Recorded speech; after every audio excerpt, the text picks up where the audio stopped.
La Trust Québec, dans le fond, c'est un organisme où on accompagne et soutient des personnes qui sont en soins palliatifs et leurs proches par différents services là, c'est ça, les soutenir dans ces périodes-là qui sont plus difficiles. On ne parle pas seulement de la fin de vie, on parle de à partir du moment où on considère qu'il n'y a plus rien à faire. Okay. Donc, à partir du moment où les traitements changent pour être plus des soins de confort. Pour les références, on peut avoir des références de la part du CLSC, de la part des intervenants. Souvent, c'est eux qui vont identifier là, le besoin au niveau des familles. Mais les gens aussi nous appellent directement. Les deux options sont possibles. Ils peuvent à ce moment-là nous appeler, puis on peut aller faire l'évaluation à la maison directement. Ça permet vraiment là, de bien cerner les besoins des familles. Tous nos services sont donnés à domicile. Ça nous permet vraiment là, d'offrir quelque chose de personnalisé. On n'a pas de locaux où on accueille les gens nécessairement. Le principal service qu'on a, c'est ce qu'on appelle le répit accompagnement. C'est un bénévole qui va à la maison. Ça peut être, généralement de base, c'est 3 heures, une fois par semaine, pour tenir compagnie à la personne. Puis, ce 3 heures-là sert aussi de répit pour les proches. Ça leur permet de vaquer à d'autres occupations. Bien, premièrement, j'ai toujours voulu aider. Puis, moi, la mort, pour moi, c'est une façon de... Comment je peux dire? C'est quelque chose qui peut se vivre positivement. Apporter mon support, mon soutien, c'est quelque chose qui me parle beaucoup.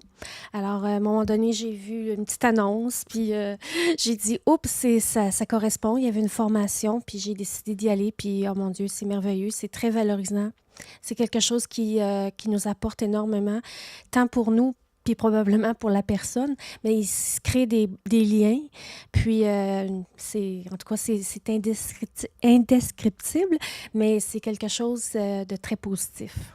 Ben moi, comme la façon qu'on a fonctionné avec Diane, on a eu une première rencontre. Je suis allée rencontrer la dame, puis la famille, puis pour voir si ça clique. Tu sais, c'est normal, parce que quand même, il y a des gens qui doivent être plus réticents que d'autres. Puis, en général, en tout cas, en ce qui me concerne, ça a toujours bien passé. Puis, on échange, on discute, puis c'est que la personne, elle peut se confier à nous, qu'elle dira peut-être pas à sa famille, parce que des fois, ils sont plus mal à l'aise. Ils veulent pas faire de peine, mais tandis qu'à nous, ils peuvent dire des choses que ça leur fait du bien, puis tout ce qui se dit, c'est secret professionnel. Il n'y a pas personne qui va dévoiler rien. Puis c'est ça, c'est vraiment une belle rencontre. Je trouve ça très, très enrichissant. Oui, il y a d'autres services. Entre autres, on a des soirées partage pour les proches aidants qui sont une fois tous les 2 mois, qui permettent de partager vraiment entre eux leurs expériences. Puis, tu sais, on accueille aussi les gens qui ont des personnes qui ne sont pas considérées nécessairement en soins palliatifs. Là. On peut y aller vague au niveau des personnes gravement malades parce qu'ils ont des vécus qui sont très, très similaires. Donc, c'est ça, on accueille les gens là, ces soirs-là. On a une fois, c'est à Saint-Marc, une fois, c'est à Pont-Rouge pour permettre aux gens de Portneuf vraiment d'avoir un accès plus facilité à ces rencontres-là parce qu'on est conscient que le territoire est vaste. On travaille avec soi, hein? On travaille avec son cœur, on travaille avec notre capacité à établir une relation avec l'autre personne. Donc, c'est important d'être capable de partager ce qu'on vit émotionnellement par rapport à ça, tout en maintenant la confidentialité. Ça, c'est toujours important pour nous, mais de les soutenir dans ce qu'ils vivent aussi pour qu'ils soient de meilleurs accompagnateurs. Les bénévoles dans Portneuf, on en a une dizaine. Okay. C'est ça. C'est un projet qui est récent. On a commencé en janvier cette année. Donc, on commence tranquillement, on agrandit l'équipe. Puis, graduellement aussi, la demande va augmenter parce qu'on est nouveau. Donc, ça se fait tranquillement, pas vite. Puis au niveau des services aussi, on a le soutien psychosocial là, qui est offert aux proches pour les soutenir là-dedans parce que des fois, le contexte d'accompagnement ne leur suffit pas nécessairement. Ça se peut qu'il y ait des besoins plus grands. Puis, on fait aussi l'accompagnement au deuil, quelques rencontres suite au décès parce qu'on ne veut pas abandonner les familles qu'on accompagne. Puis, c'est pas tout le monde qui le vit de la même façon non plus. Donc, on peut continuer après là, pour quelques rencontres pour les soutenir dans ça. Le soutien psychosocial, dans le fond, c'est des rencontres qu'on a pour discuter de leur situation puis faire le tour un peu. Ça permet de faire ressortir des fois des choses qui, tu sais, qu'ils n'osent pas se dire nécessairement, de cheminer un petit peu dans ce qu'ils vivent parce que veut pas, quand on apprend qu'on va perdre quelqu'un, il y a tout un cheminement émotionnel qui se déclenche à partir de ça. On a déjà un deuil qu'on commence à vivre. Donc, c'est vraiment d'apporter le soutien par rapport à ça. On ne remplacera pas nécessairement l'intervenant du CLSC parce qu'il a ses propres rôles, mais c'est vraiment au niveau personnel, au niveau émotionnel qu'on va aller chercher, apporter par quelques rencontres comme ça. C'est une formation qui est assez longue, c'est 36 heures. C'est, dans le fond, on a 12 modules de 3 heures.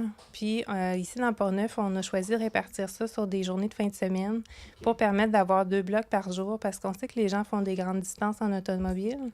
C'est plus difficile que les transports à Québec. Puis ça permet d'avoir 6 journées de fin de semaine de formation. C'est une formation, dans le fond, qui fait vraiment le tour des différents aspects en lien avec les soins palliatifs, avec la mort, puis même ce qui se passe après. On va parler oui, au niveau physique, comment ça se passe, mais on va parler aussi au niveau émotionnel, au niveau des besoins, autant pour la personne malade que ses proches. On va parler du deuil. On va parler aussi comment l'accompagnateur peut cheminer lui-même. On fait une démarche de cheminement personnel de sa propre vision face à la mort, face aux situations auxquelles il peut avoir à faire face pour qu'il se sente bien préparé pour faire son accompagnement. On parle de l'après, puis on parle aussi des ressources que le bénévole peut aller rechercher pour lui-même vivre la séparation qu'il a à vivre. Puis les contextes peuvent être très variés. Hein. Chaque situation est unique. Donc, puis autant pour les personnes qui vivent cette période-là que pour le bénévole. Puis d'une fois à l'autre, on s'adapte, puis on regarde comment il vit cette période-là qui est le décès de la personne, puis l'après. Et c'est vraiment enrichissant. C'est de la croissance personnelle parce que pour pouvoir aider les autres, justement, il faut se connaître. Puis c'est une façon de se connaître parce qu'on va chercher des choses on comprend des choses aussi qu'on n'avait pas compris avant. Parce que c'est ça. Pour moi, je pense que pour pouvoir aider, c'est de se connaître vraiment soi-même, d'être bien avec soi-même, mais de comprendre notre cheminement à nous aussi. Puis, de cette façon-là, on peut aider plus facilement les autres. Mais la formation, mon Dieu, c'est extrêmement enrichissant. En tout cas, pour ma part, là, je ne peux pas parler pour les autres, mais moi, j'ai trouvé ça enrichissant. Puis, je ne voyais pas les journées. J'avais hâte de revenir. On a hâte de se lever le matin. C'est des journées épuisantes parce que il y a beaucoup d'émotions quand même. C'est intense, mais mon Dieu, c'est fantastique. Puis c'est un sujet aussi qu'on n'a pas l'habitude de parler autour de nous. Hein, la mort, c'est quand même, ça reste encore un peu tabou. Puis moi, je trouve au contraire, c'est quelque chose qu'il faut être capable de parler parce qu'on va tous passer par là. Puis on a tous quelqu'un dans notre entourage à qui ça va arriver. Fait que je pense que c'est important d'en parler ouvertement. Puis le cours nous permet justement de bien gérer le tout. Les gens sont admissibles à partir du diagnostic, donc à partir du moment où un médecin dit qu'il n'y a plus rien à faire. Donc, à ce moment-là, tout de suite, on peut commencer à offrir des services. Au niveau de l'admission, dans le fond, ce qui est important, c'est que autant la personne que ses proches soient au courant puis soient d'accord qu'on soit là, pour qu'il y ait une ouverture par rapport au bénévole qui va arriver à la maison. On ne force jamais personne. Donc, même si on sait qu'il y a un besoin, même si on sait que des fois la famille est épuisée, que la personne, elle demande d'avoir quelqu'un et tout ça, on s'assure vraiment qu'il y a une réceptivité auprès des gens par rapport à ça. Il y a possibilité de changer de bénévole si ça ne fait pas, mais je vous dirais qu'on travaille beaucoup dès le départ dans notre façon d'approcher la famille puis de prendre l'information pour s'assurer que c'est le même genre de personnalité ou qu'il va y avoir quelque chose, un lien qui va pouvoir se faire assez facilement. C'est prioritaire même sur la distance que le bénévole peut parcourir ou d'autres critères là, qui pourraient être c'est quand même important, mais secondaire. C'est vraiment la qualité du jumelage qui est prioritaire pour nos gens. On peut nous contacter par téléphone, le 418-284-5078. Puis sinon, par courriel au albatrosportneuf en commercial@gmail.com. Excusez. Tout est confidentiel.